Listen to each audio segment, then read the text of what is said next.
Have you ever caught yourself stuck in a loop of overthinking, stressing about things that haven't even happened yet? You're not alone. Most of us spend the majority of our lives trapped in thoughts about the past or worries about the future. But here's the surprising truth. None of that is real. The only thing that's actually happening is right now. This idea comes from Eckhart Tolle, who had a breakdown so intense it flipped his reality upside down. One night, in the middle of a mental spiral, he thought, I can't live with myself anymore. Then a strange, almost ridiculous question popped into his head. Who is the I that can't live with myself? That simple question split his perception in two, and what followed was a complete mental reset. The key idea here is something most people never stop to question. You are not your thoughts. You are the one observing them. Think of your mind like a TV that's always on. It plays reruns of past regrets, previews of future disasters, and endless commentary about what's wrong or not enough. But the person holding the remote, the one who can notice the show, is you. Not the voice narrating your day, but the awareness behind it. Here's where it gets practical. That voice in your head, the one that tells you you're only as good as your achievements or that peace will come after the next goal, that's your ego. And it thrives on time, past and future. But if you stop and focus on what's happening right now, like the feeling of your feet on the floor, the sound of the fan, or the sensation of a breath coming in, you'll notice something else, stillness. And in that stillness, a calm, steady presence.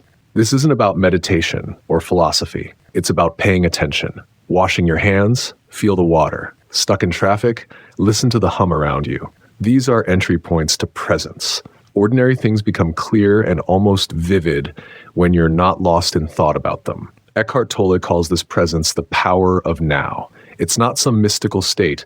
It's a shift in how you relate to your own mind. You stop getting dragged by every worry or memory, and instead you observe. When you do that, the mind starts to quiet down. Not because you force it, but because you're no longer feeding it your full attention. Even heavy emotions, the kind that come out of nowhere and weigh you down, aren't permanent. They're often part of what Eckhart Tolle calls the pain body, an emotional buildup from past hurt. It activates in certain situations and wants to take over. But again, when you notice it instead of becoming it, it loses power. So here's the one idea to take away. You are not your thoughts. You are the awareness behind them. And the more time you spend in that awareness, just observing without judgment, the freer you become. Try it right now. Take a breath, feel it all the way in and out. Don't analyze it, just notice. That moment, that's reality. That's you being present. And that's where real peace starts. What if the biggest problem in your life isn't your job, your relationships, or your past, but the way your mind constantly pulls you out of the present moment? Think about it. Most stress isn't happening right now. It's happening in your head. It's either something you're replaying or something you're imagining. Here's a practical insight. Your mind treats thoughts as real experiences. When you think about a past mistake, your body reacts as if it's happening again. When you worry about a future problem, your heart races, even if nothing's actually wrong right now. That's the trap of unconscious thinking. You're living in a world made of memories and predictions instead of reality. But the good news is this. You can interrupt that loop. You can train yourself to return to what's actually happening in front of you. It starts with noticing when your mind has drifted. That's it. Just the act of noticing is powerful. It shifts your perspective from being in the thought to watching it. Here's something else most people don't realize. Your thoughts are automatic. You don't choose most of them. They just show up. Some thoughts are helpful.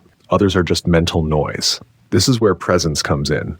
Not as a big spiritual idea, but as a practical mental reset. When you're present, you're no longer reacting. You're responding. You're grounded in what is instead of lost in what might be. Let's say someone cuts you off in traffic. Your pain body might flare up. How dare they? And you feel a rush of anger. But if you pause, notice the reaction, and come back to the moment, you regain control. You're no longer on autopilot. This might sound small, but it's a big shift. Every time you choose presence over reaction, you rewire your brain. You create a habit of awareness. And over time, that habit becomes your baseline. So here's a challenge. Once a day, pick something boring, doing the dishes, waiting in line, brushing your teeth, and make it a presence practice. Feel every motion. Listen to the sounds. Notice your breath. That's the training ground. That's how you build awareness, one small moment at a time. And here's the deeper insight. Presence isn't about escaping life. It's how you fully experience it. Without presence, even beautiful moments pass you by unnoticed. With presence, even ordinary moments come alive. Let's take this further. You now know that being present helps break the cycle of endless thinking. But there's another layer to it. Being present doesn't mean your problems disappear. It means your relationship to them changes. Most of us try to fix our external lives so we can feel okay internally. We think, once I solve this, then I'll be at peace. But peace isn't something you get after solving everything. It's something you can access before you fix a single thing, by stepping out of the mind and into the moment. This isn't just a nice idea. It's measurable in real life. When you're present, your body literally relaxes. Your nervous system shifts out of fight or flight. You can think more clearly, respond more calmly, and even see solutions you would have missed while panicking. That's not spiritual fluff. That's biology. Here's a surprising insight. You don't have to believe every emotion either. Emotions feel real, but they're often responses to thoughts, not actual events. If a coworker ignores you and your first thought is, they must be mad at me, you might feel anxiety. But the emotion didn't come from what happened. It came from the story you told yourself about what happened. And that story came from the ego. The ego doesn't just tell you who you are. It constantly interprets everything around you. It says, you're being disrespected. You're falling behind. You're not enough. But here's the trick. The ego never shuts up because it needs problems to feel relevant. So what do? You notice it. You observe the ego without engaging it. Instead of reacting to every negative thought or emotion, you pause. You create space. And in that space, you get something most people never experience: freedom from reactivity. Let's make this simple. Presence gives you options. Without it, you run on habits and emotional reflexes. With it, you gain a split second of awareness, and in that tiny gap, you can choose something better. Here's something else you might not expect. You don't need a quiet room or a perfect moment to be present. You can be present in chaos, on a noisy train, in a meeting, during an argument, because presence isn't about controlling your surroundings. It's about where your attention is. Next time you feel overwhelmed, ask yourself, what's happening right now? Not in your head, but in your actual environment. What do you see, hear, feel? That single question pulls you out of the mental movie and into real life. That's what presence really is. Not a spiritual escape, but a return to reality. Clear, grounded, and unfiltered. Let's talk about something that almost everyone struggles with, but rarely sees clearly. Emotional triggers. You know the feeling. Someone says something and suddenly you're overwhelmed with irritation, shame, or sadness. It happens fast, and often you don't even know why. Eckhart Tolle explains this through the concept of the pain body, a buildup of unresolved emotional pain from your past. But here's the key insight most people miss. The pain body only controls you when you don't notice it. Think of it like this. The pain body is a program that runs automatically when triggered. Someone cuts you off, and boom, you're angry. You hear a critical comment, and suddenly you're in a defensive spiral. It's not that you're choosing these reactions. They're just happening. But the moment you notice the reaction without acting on it, you create a gap. That gap is your power. Here's a practical way to work with it. The next time you feel triggered, don't analyze it. Don't ask, why am I like this, or blame the situation. Instead, feel it in your body. Where is the tension? What's the physical sensation? Breathe into it. The more you bring awareness to the physical feeling, the less the emotion controls your behavior. The pain body feeds on your identification. It needs you to believe that the emotion is you, but it's not. You're the one who notices it. And the more you stay as the observer, the more it fades. Think of it like a storm passing through the sky. You don't try to stop the storm. You don't yell at the clouds. You watch it pass. That's what awareness does. Let's make this even more real. Say you're in a conversation and someone says something rude. Normally, the pain body would jump in. I can't let this slide. They always treat me like this. I need to defend myself. But if you pause, even for a second, and just notice that flood of thought and feeling without acting on it, something changes. You break the pattern. That's emotional freedom in real time. Most arguments are two pain bodies fighting each other. Neither person is fully present. Both are reacting from old wounds. But if one person becomes aware, the whole dynamic can shift. That doesn't mean you accept bad behavior. It means you respond with clarity instead of reacting with baggage. This doesn't just help in personal situations. It changes how you show up at work, with friends, in traffic, everywhere. Because once you understand how the pain body works, you stop taking things so personally. You stop living in automatic mode. You gain control without trying to control everything. And here's something empowering. You don't have to fix the pain body. You just have to see it. Awareness alone is transformational. The more you see, the less it controls you. Over time, you'll notice that triggers that used to hijack your day lose their charge. You still feel things, but you're not dragged under. And that space, that calm inside the reaction, that's you reconnecting with your real self. Let's now look at something we rarely question because it feels so normal: time. We plan our day by the clock, measure our lives in years, and carry around decades of memories. But here's a truth that might surprise you. Time is not as real as it seems. You can't touch the past or see the future. The past is memory. The future is imagination. Both exist only in your mind. And yet, most people live their entire lives in time, not in the present moment. That's why life feels rushed, overwhelming, or never quite enough. Here's a practical insight. The mind needs time, but life doesn't. Life just is. It's happening now. Breathing, walking, listening, talking. None of it requires thinking about the past or projecting into the future. Your mind uses time to plan, but presence uses awareness to live. So why does the ego cling to time? Because it needs an identity, and time gives it a storyline. This happened to me.